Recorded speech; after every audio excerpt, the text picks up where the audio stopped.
Naturally suspicious. Who was this man, and why was he making these claims? Well, there's a couple of planes on the ground, static on the ground. Contacted the Chief Inspector at Bedfordshire Police to see if they knew of Chris, and in actual fact they confirmed that he had assisted him through his dreams. But as a precaution, we did see to double the guard for a week after his actual visit. Just over a month after Chris Robinson first dreamt about the base, this was the news. 2 people are being questioned by police after a bomb went off at an RAF administration depot at Stanmore in northwest London. I initially felt shock and horror, but after I heard that nobody had been hurt, I felt absolutely delighted because I had been proved right again. There's speculation this morning that the bombers may have entered the base at the back, where the perimeter fence adjoins a churchyard. I'd had the dogs, that meant the terrorists. I'd had the clocks ticking, that meant the bombs. But I'd also had this photographic equipment. And it wasn't until after the explosion that I learnt that the building that was destroyed was a store where the RAF kept their photographic equipment. But was it really such a surprise? Terrorists had attacked 4 military targets in just over a month. Chris Robinson's premonition about Stanmore Park could have been just a lucky guess, or coincidence. What about this vehicle, Mr. Robinson? What about this yellow and green vehicle?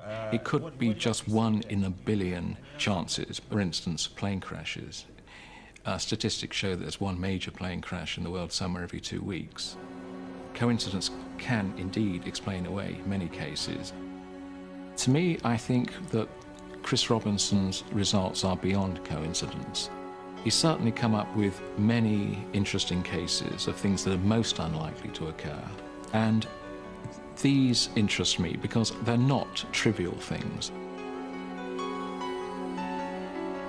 Dan Eldon was only 22, but already a brilliant news photographer. He'd grown up in Africa. Covering the war in Somalia, he was taking pictures of an attack by American helicopter gunships when a Somali mob turned on him and killed him. What wasn't known at the time of his death was that a few weeks earlier, Dan's mother, Kathy, had been warned by Chris Robinson that her son was in grave danger. Chris was very concerned and came over to my house with a dream that he had had about a swarm of bees around my family. She then told me that her son was in Africa, and I said to Kathy, I feel that the problem could be him, so please tell him to be careful. Up to that point, no journalists had been killed. And I believe that Dan, with his streetwise aspect in Africa and the fact that he was friends with so many people, that he would somehow make it through. The images Chris Robinson saw made his fears for the young photographer grow. But he couldn't see enough to prevent what was about to happen. Chris talked with a close friend of mine on the weekend before Dan was killed. He had a number of images that he couldn't make sense of. 4 dead photographers, in seaside place, salt water will damage the lens, F4, rescue me, Kathy. Afterwards, it just makes so much sense. It's frightening. Talking about cameras, telescopic lenses, 4 dead photographers, there were indeed 4 who were killed.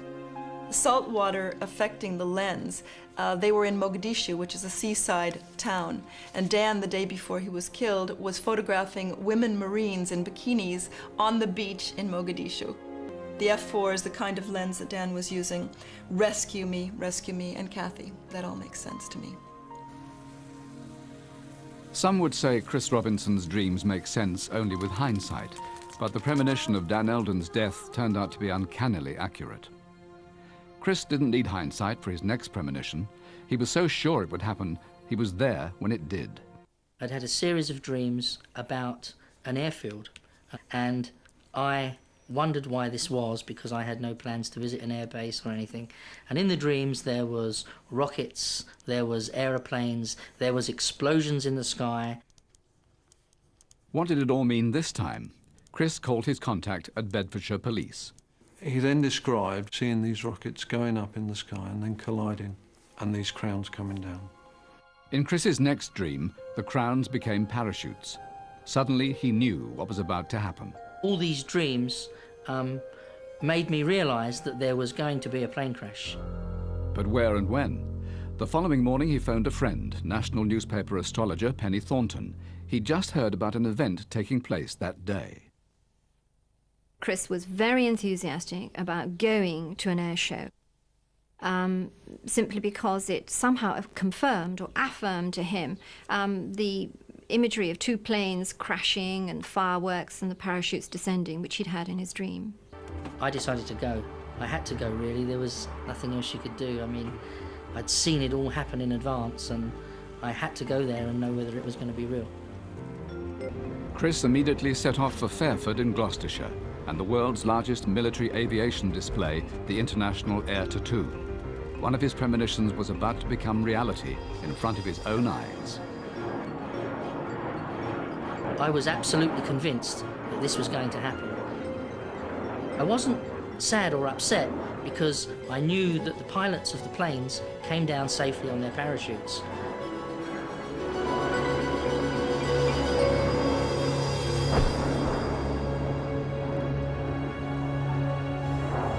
The people that were with me said, "My God, you know, nobody can survive that." And I said, "Oh, no, don't worry. In my dream, they come out on their parachutes, there's no problem." Two Russian fighter planes collided today above tens of thousands of people at an international air show in Gloucestershire. Both pilots ejected and were only slightly injured. I was at the right place at the right time, but how did I know in advance? The pilots didn't. Those who've heard Chris Robinson's premonitions are ready to believe that he can foretell the future. Tragically, the clues to photographer Dan Eldon's death didn't add up in time. But since then, Chris has been able to help Dan's mother in another way. Cathy Eldon is a former journalist herself and wary of believing what she knows she wants to believe. But she's been astonished by the messages Chris has relayed through his dreams, messages only her son could have sent. He said he wanted money raised for the charity which was going to be named after him. He talked about film in his camera, where to find negatives that we had lost. There was just this sense of tremendous life and joy that radiated out of this character, and it made us all very happy to think that he was still around in such a positive way. After Dan Eldon's death, those remarkable pictures were gathered together and published as a tribute. And proceeds from the book go to the charity which his mother, Cathy, did set up in his memory.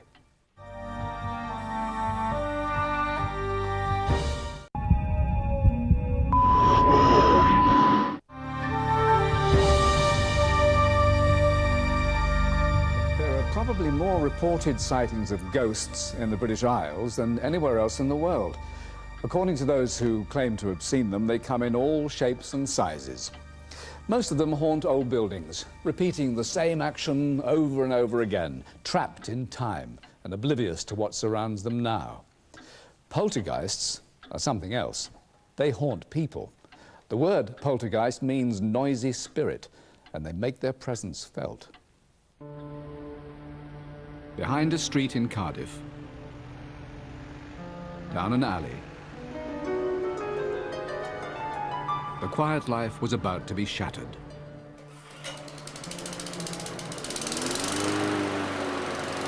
We started in this building about 15 years ago, repairing all sorts of grass cutting equipment, and later on we started to sell mowers.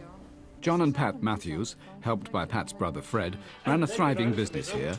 No real worries, just ordinary, everyday irritations. Two fellows hanging off of him. And steam coming out of his ears. You know, that must have been one of the closest matches I've ever seen.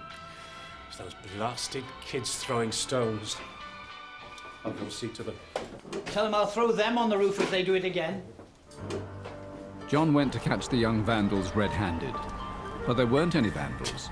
The stones seemed to be coming from nowhere. Pathetic, John. Haven't you got any control over them?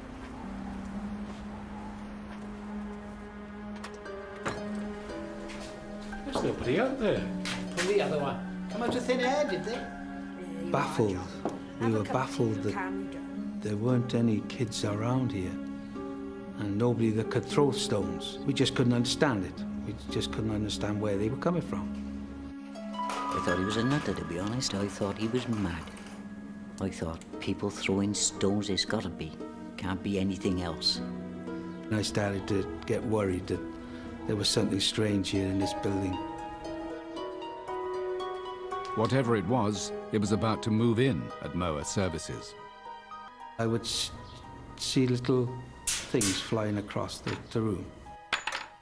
Used to just throw stones and things like ball bearings. Then suddenly, in this one corner of the shop, it got ice cold. And then there's a terrible smell of burning. Somebody or something seemed to be playing childish tricks, like hiding keys. We searched high and low for these keys. It went on for 5-10 minutes or so. Then all of a sudden, these keys came shooting across the floor. Then money began appearing. Every morning, it got in turns. We were having it in turns. Each had a £5 or £10 note, and then stuck in the ceiling tile. Unable to believe that one of them wasn't responsible, the family set up a test. They said, close the doors, both sides, and we'll see what's happening. Right, come on then. We're going to settle this once and for all. Hands on the bench. Fingers touching. Right. Come on then. Throw us a stone. There was no chance of anybody being in that shop except us three. Hang on. If we're going to do this as a proper test, well, I think we should be writing everything down. With that, a pen dropped, and then I started saying things like engine parts. What about a plug? We knew then that it wasn't one of us. We were looking at each other, our hands were still on the bench. We were there 2 hours, and I went home and told my wife I just spent the most fascinating couple of hours in my life. I couldn't believe it. We were never really afraid of it. It became part of the family. We decided that we'd name him, and we called him Pete the Poltergeist. A poltergeist called Pete? Could there be such a thing? And why was it favouring Moa Services with its attentions? The family needed expert help. They called in David Fontana, a university professor with an interest in the paranormal. Most of my visits were unannounced, so they didn't know that I was coming at any particular time. With the element of surprise, the professor would surely get to the bottom of what was really happening. As I entered the workshop, at that very moment, a stone was thrown across the room and bounced off a piece of machinery. And John was sitting there talking to one of the sales representatives, but there was no question that either of them was involved in this. And John looked up at me and said, "There, see what I mean? He's greeting you." I think I was very pleased, actually, because it's so rare for an investigator to be there when things actually happen. That made me take things very much more seriously than perhaps I otherwise would.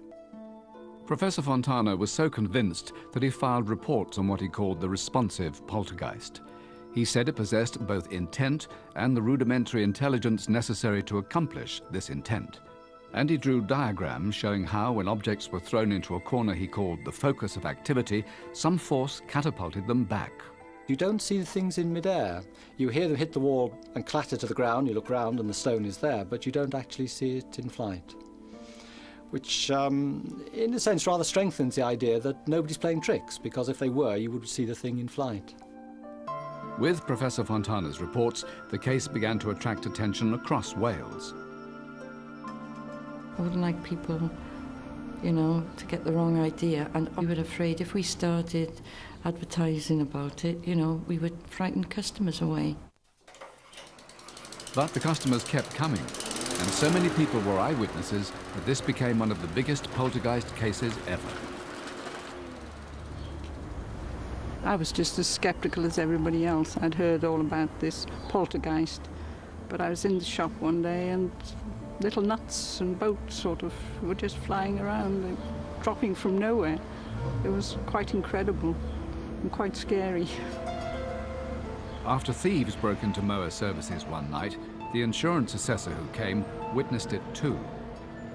When I was there, I heard the stones or noises coming from the back of the shop. When I asked them what it was about, I was told, oh, that's Pete the poltergeist. I didn't really believe him. So I opened the door and looked through, and I could see a stone whizzing around on the floor. There was nobody else out there. When Gareth Lucas went back to the office and told his story, the other insurance staff, not surprisingly, laughed, until a colleague went and the same happened to him. Quite to my amazement, small stones and things were flying around and pinging off shelves, and I was able then to go back to the office and confirm his story. Even the Baptist Church, one of two chapels either side of Moa Services, began to experience poltergeist phenomena. Before I knew anyone else had problems, one evening I was working up here in the office and stones started hitting the window. I did everything I could to find out what it was. There were no people down there. I went down and looked around. There was nobody there that could throw stones. When I came back upstairs, the whole business continued. But the minister believes he has an explanation. As a Christian, I believe we live in a visible and seen world which has a supernatural dimension wrapped around it. So what might that supernatural dimension be? Maurice Gross is a leading poltergeist expert. He's been investigating cases for 17 years. There are two main theories of poltergeist phenomena. One is that some people have the ability to exteriorize a force which affects their physical surroundings without physical means. And the second theory is interference by outside entities. Now, we don't know what these entities are, but sometimes they appear to be spirits of dead people. Nobody knew what the Moa Services poltergeist might be, until one day Fred says he saw it. We were fixing this mower on the floor, and I looked up, and it was a tiny boy. John, don't do anything too violent. What are you talking about? I'll have to be violent to get this thing off. No, I don't mean that. Now, do as I say. Don't turn around quickly, but look up gently at the shelf behind you, okay? What are you talking about? He was up there, on the shelf. A little boy. It must be Pete. Half a house brick came hurtling down, and we both panicked with amazement. As you can imagine, he was all grey. No face, but the face was there. It's hard to explain. And all you could see was his hand waving. From then on, the poltergeist never left Fred alone. Last year, Moa Services outgrew its old premises and moved to a new industrial estate. Pete the poltergeist didn't follow. He moved in with Fred instead. And there's countless things that happened at home. Pictures turning in the frames, spoons being thrown up the stairs, pound coins. Oh, it's amazing. Fred Cook and his wife have moved home to escape their unwanted guest. They took the precaution of breaking a piece of pottery which had kept appearing and disappearing. So far, there's been no sign of anything happening again. And those are our stories tonight. Strange, I'm sure you'll agree, but true. Until next week, good night.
Out there are 20 million light years of space, and that's just what we know about so far.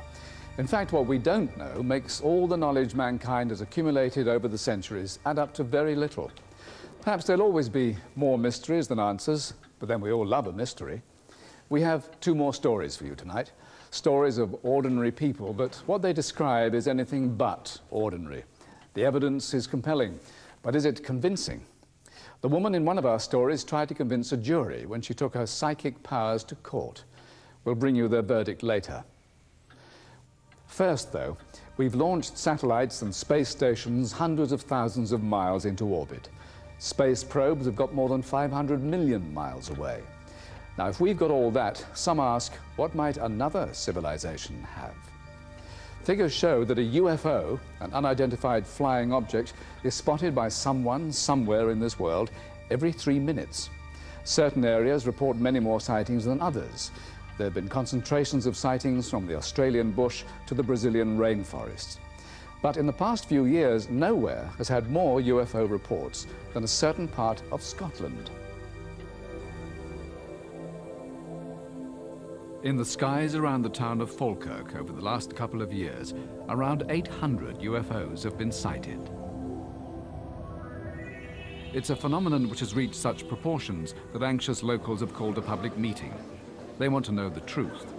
What's behind the sudden upsurge? There was a cloud in the sky, pretty low down, and a large revolving lights.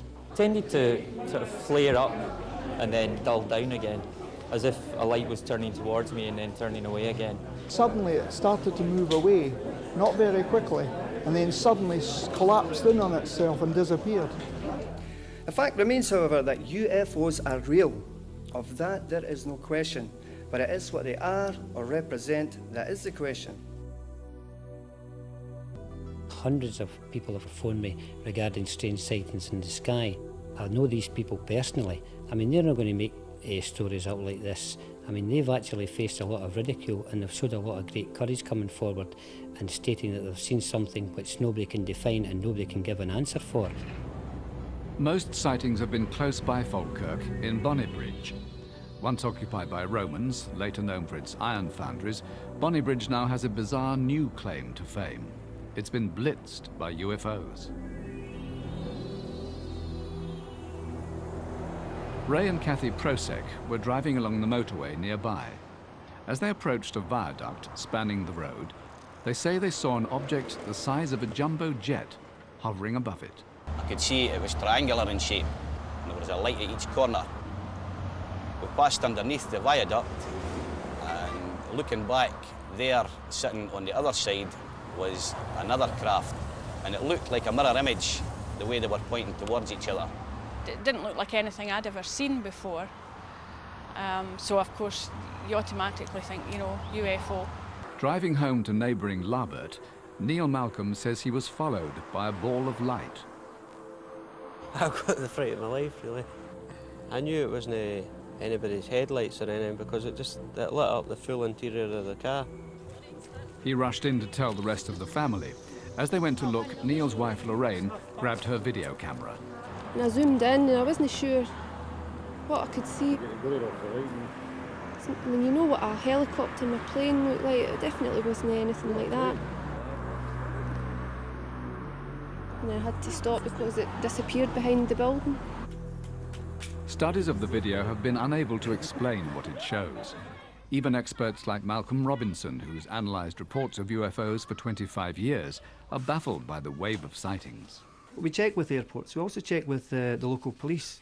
And then you also check with meteorological stations to see any flights of weather balloons, etc. Some reports are misidentifications, obviously, of aircraft and the like, but this leaves us with a small residue, which is highly unusual and which demand investigation.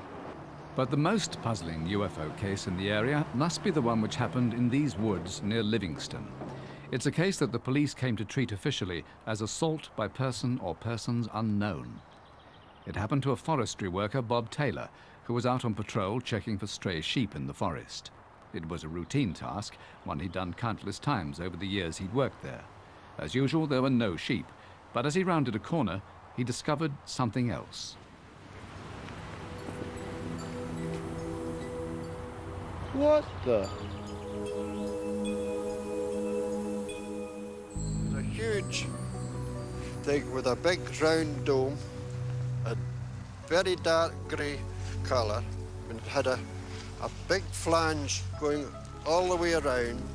I could see arms sticking out of this flange with what I took to be blades on the top.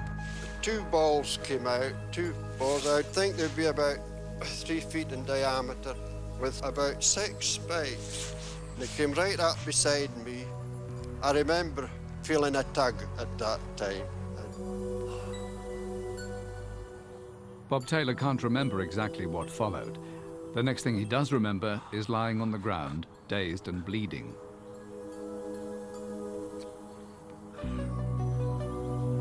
Unable to walk and in no condition to drive, he set off for help on his hands and knees.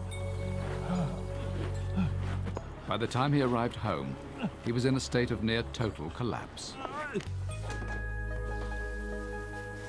Bob, what happened to you? Needing a drink. I'll get you right. He looked quite shocked, and he was drained. He was right white, and his face was dirty. Was it the lorry? Did you have a crash? I was attacked. You were attacked? Aye. And he said, "I've been attacked." And I said, "What with?" And he said, "A spaceship."